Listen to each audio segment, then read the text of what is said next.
A foreword. Although you may never completely eradicate pests in your garden or off your precious plants, you should always maintain a happy balance in your garden and try to encourage as many beneficial insects as you can that parasitalize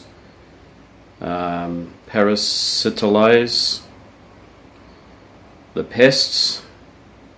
That means that they prey on them, and to refrain from using pesticides to fix every single problem that you may be having in your garden. And whatever you do, if you do have pests that have become unimaginable, the numerous, hard to eradicate, at that time please take caution in how you apply or how much you apply. And always remember that there is a happy, balanced ecosystem that you can actually keep in your garden. And one good rule of thumb is to always maintain a good amount of plants that are actually native to your area. And those native plants attract the native insects. They also have the best defenses already set in place because they've been producing and growing as a species for untold thousands or even millions of years. Alright, and enjoy watching my ranty rave. Oh, one more thing is that the reason why people rant and rave is because it's like a big chain system. It all starts with one individual that's very negative and cannot get along well. And always remember that if you want to give good advice, give good advice. Don't be patronizing. Always be nice to people, and then it will come around and return back to you the same niceness that you give or you bestow on people. Anyway, enjoy watching.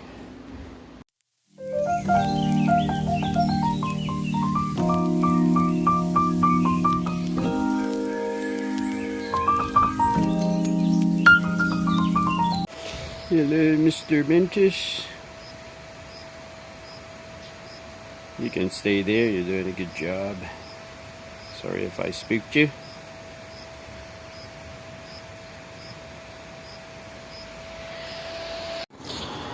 Welcome back to my life of plants on Newman. Today's episode is a rant and a rave. Contains a bit of anger and rage. So if this is entertaining for you, then keep watching. If you don't want to see, you can just turn it off. We're going to talk about how to look after a garden and stop all of this frickin' ridiculous, brain dead, what could you call it? Basic common knowledge that everyone should know, and that's about compost. So we're going to have a look in here and have a look at a healthy compost. What does a healthy compost comprise of? Insects, right? So you can see in here that these insects are dead now. They're being killed. They were, you can see this fly flying around. These flies are the flies that produce maggots in there that help to break down compost, but they're all dead now. You want to know why? Because of some stupid dumb ass, that's why. Look, you know what this is? This is insecticide.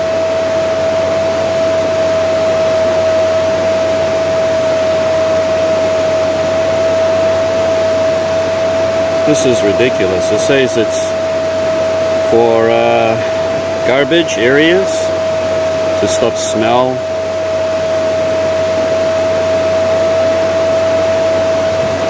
Why would you put that in your compost to kill the bugs? Huh? You tell me that. They're dead. I can see them. Okay, and then you get this other stupid complaint. Check this one out. This one really mind boggles me. After you cut the grass, right? Now, when I was growing up, you can put grass in compost. If you have a good microbial life and a lot of bugs and insects, and it's nice and healthy, and your compost is over, I don't know, 80 to 90 degrees, or even hotter than that, and it's bustling with life, you're able to break down grass and even leaves. But we're not allowed to put them in there because you can't break it down. Well, deja vu, huh? The reason why it's not been able to the compost is not able to break it down is that there is insecticide being poured in there. Another one is this damn orange tree. Now this orange tree, when I inspected it, it had leaf vine hoppers. Leaf vine hoppers is a sucking insect, and its first habit is to lay eggs into the stem. So if you have a nice green stem, especially the woody part, they lay their eggs into it if they're ovipositor. And with their proboscis, they get busy sucking, and the little babies are fuzzy little white things. Okay, so according to mother-in-law, this thing was covered in them. When I inspected it, it wasn't covered that much. It also had a good abundance of predators, including mantis, parasitic wasps, ladybugs, okay? And as far as she's concerned, it needs to be sprayed with insecticide again. After you got all the predators working away, and I inspected it, I didn't see that many. Nothing to be alarming, okay? So the next thing that she said was that, oh, you should spray the whole garden. Well, you know, according to any research, if you were to research about insecticides in the garden, you're not supposed to do it to every damn plant in your garden. Okay, here's one classic example. This thing is a pest magnet, naturally. But overall, this tree is very, very healthy, even though it's a deciduous tree, it's a plum tree. It's been chewed here and there, but as you can see, there are a lot of leaves that haven't been. Because this plant is able to stand on its own 2 feet, produce its own defense mechanisms against predators. Also, it gets a lot of help from bugs that will come in and eat the bugs that are causing trouble, whitefly, to name it. As I inspect this plant, I don't see any significant damage that's gone to a point that this tree is in jeopardy of losing its stability as a fruit producing tree, and in actual fact it's got good buds growing there. The leaves have done its job. It's deciduous once again, so once it's finished doing its job of photosynthesis and getting all the sugars and collecting it all, it is all ready for the winter. I think right here you can see a typical attack by leaf vine hoppers. Okay, so when I inspect this tree, I can't see anything on it. You're looking with me, right? I'm moving these leaves around. Healthy. Oh, but you should do the whole garden. You should spray everything. And I said, no, I'm not going to do it. It's stupid. Do you know how long it took for this garden to get mantises back? And even ladybugs? It's been the process of 2 years. Now this tree has never seen so many leaves on it. This thing is like half bald. If they want to go ahead and use their pesticides, this thing is half the amount of green growth on it. This thing is, according to my standards, healthy plum tree. Probably one of the healthiest. The reason why it's got wrinkled up leaves is wouldn't you be after temperatures that are 37, 38 degrees every day? Okay, next one is this one. This plant is super healthy. Look, how much attack is there, to be honest with you. This is a deciduous tree too. Look, it's even got 4 leaves. It'll let you know that it's able to fight and defend itself from the onslaught of pests.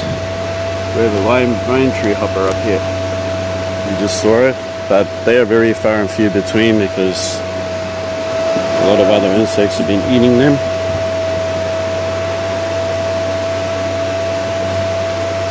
Okay, I'm having a look on it. I don't see anything. So why the hell spray it? Huh? It's stupid. When you do that, you're going to set yourself back 2 or 3 years. You're going to have no predators in your garden. And a lot of them are microscopic. Let's go through them again. You got pirate bugs, ichneumon wasp, tiny parasitic wasp that lays eggs with its ovipositor into caterpillars. It's almost microscopic, can be hard to detect with your eyes. It's less than 1/4 of a millimeter in length. Then you have other predators, like you have the predatory mites that are very hard to see. You have mantises, you have ladybugs, you have several species of ladybugs. Sometimes you can have 10 to 15 or more in your country. Other predators you have are, let's see, you got lacewings. Now those particular bugs, when you touch them, they tend to walk backwards and their head bobs around left to right, left to right. They look kind of amusing to look at. You have those. You have microbial life. Alright, and we just have a dragonfly there. Can you see it? It's going to land any minute. Hang on. Did you know that if you can put a pond in your garden and you can get this predator, see that? This thing is so voracious that if you have a good community of dragonflies, they just about decimate every single mosquito that may hatch out of your ponds while you're busy dumping toxic chemicals into there trying to get rid of them. The answer all along has just been nature. Dragonfly nymphs in the water. However, this is one point. You know, nymphs will attack your goldfish and your guppies, so you should put a net over those. But you should have compost. Ponds. We can see here that this bitter gourd has no predators on it whatsoever. So this is a great plant to introduce into your garden because it flowers profusely, it brings butterflies, it brings other beneficial insects. The more that you attract more insects, the more predators come in, as I said before. So you need a variety. So even though I detest eating these things, they can be grown as a source of nutrients for butterflies and even the other predators that prey upon your bugs in the garden. Love a bit of nectar too. Those yellow flowers. Down here we've had impatiens ravaged here and there by grasshoppers, but you can introduce pesticides and you can wipe out everything. Right? So that next year you're going to have triple that amount of pests, because pests are more prevalent. It is natural for plants to be bitten and chewed. Never mind, they can recover from it, but your environment never will. Not as fast as that. Okay, here is one of the grasshopper. Grasshopper has many predators after its skin. Okay, the next thing. When things are inactive. Okay, so when your garden, okay, is in the middle of summer, is that a good time to go prune stuff? You're going to check out that every time you prune stuff, then your plants that grow underneath it suffer greatly from sunburn.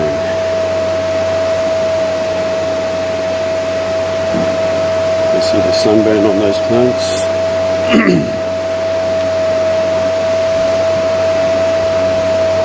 How do you attract more dragonflies? Have weeds. Don't weed too much.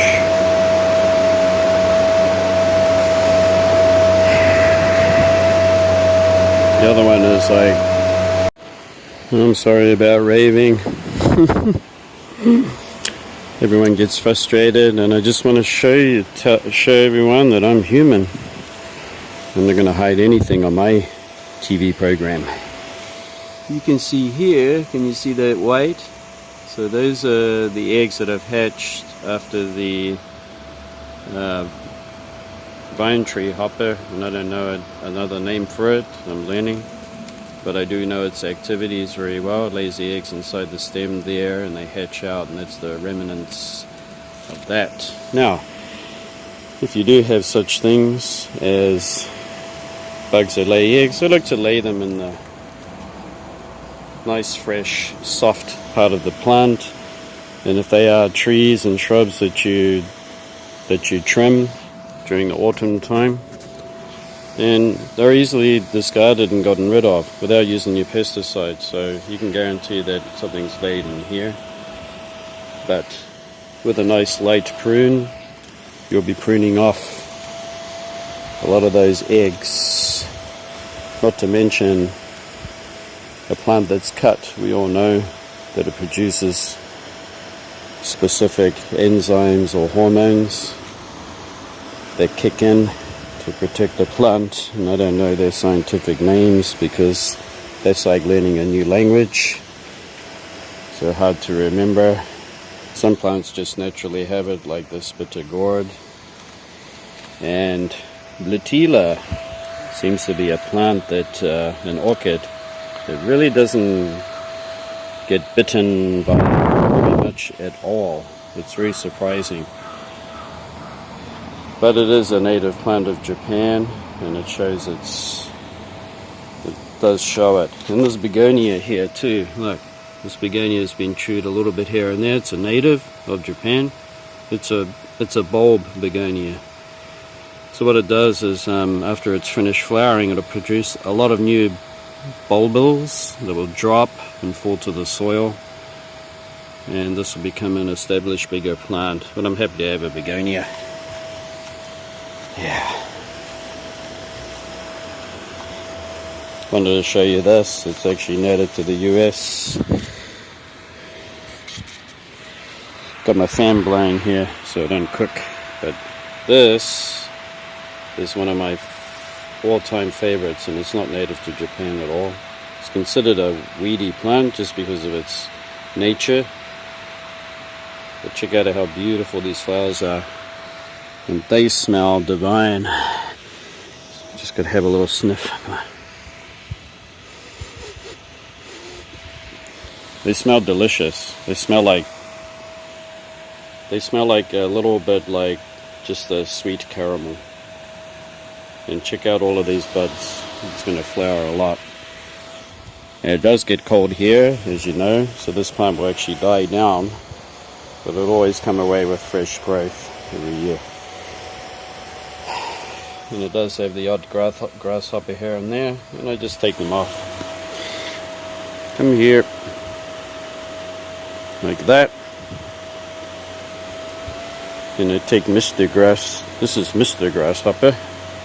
Because the females are kind of larger. I'll put you over there. There you go. In the grass there, you can feed on that. Alright. It's all from me. Thanks for watching. This episode was about looking after your garden and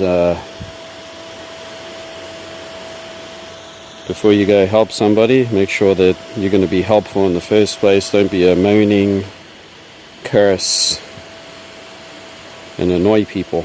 Try to help people instead. And that's all from me. See you next time. Bye bye.